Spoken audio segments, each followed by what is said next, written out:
নমস্কার। আমরা দমদম ওয়েলফেয়ার অর্গানাইজেশনের পক্ষ থেকে বিভিন্ন সামাজিক কাজ করে থাকি।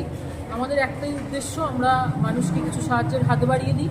আমরা দেখেছি কিছুদিন ধরে খুবই ঠান্ডা পড়েছে এবং সেই ঠান্ডায় আমরা যখন ব্ল্যাঙ্কেটের নিচে ভালোভাবে ঘুমাচ্ছি তখন যারা রাস্তায় শুয়ে থাকে তাদের প্রচণ্ড কষ্ট পেতে হয়। শুধু মানুষ নয়, এর সাথে স্ট্রিট ডগ, স্ট্রিট ক্যাট সবাই খুব কষ্টে আছে।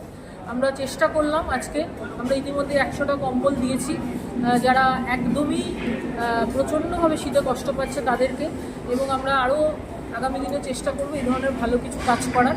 আপনারা আমাদের পাশে থাকুন, আপনারা আমাদের সঙ্গে থাকুন। সমাজের বিভিন্ন রকম সমাজ সচেতনমূলক কাজ মানুষ পাশে থাকলেই হয়।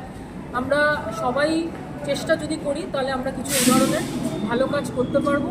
আসুন, আমরা এই মানুষ যারা কষ্টে আছে, যারা দারিদ্রতার শিকার, তাদেরকে আমরা আজকে কিছু কম্বল তুলে দিই, তাদের গায়ে দিয়ে দিই, এবং আশা করি আগামী দিনে ভগবান আমাদের সাহায্য করবে। এবং তার চেয়েও বড় কথা, আমাদের পাশে কিছু শুভবুদ্ধি সম্পন্ন মানুষ সবসময় ছিলেন, আছেন এবং থাকবে, এই শুভকামনা করে আমাদের ইতিমধ্যে 100টা কম্বল দেওয়া হয়ে গেছে। আরও আমরা 100 কম্বল দিতে এসেছি এখানে।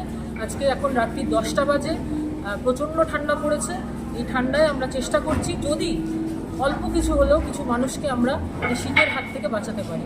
ভালো থাকুন, সুস্থ থাকুন, সকলে পাশে থাকবেন, এবং দমদম ওয়েলফেয়ারের সদস্যদের সকলকে বলবো যে সবাই মিলে এগিয়ে আসুন, তবেই কিন্তু একটা সামাজিক কাজকে করা যায়। ভালো থাকুন।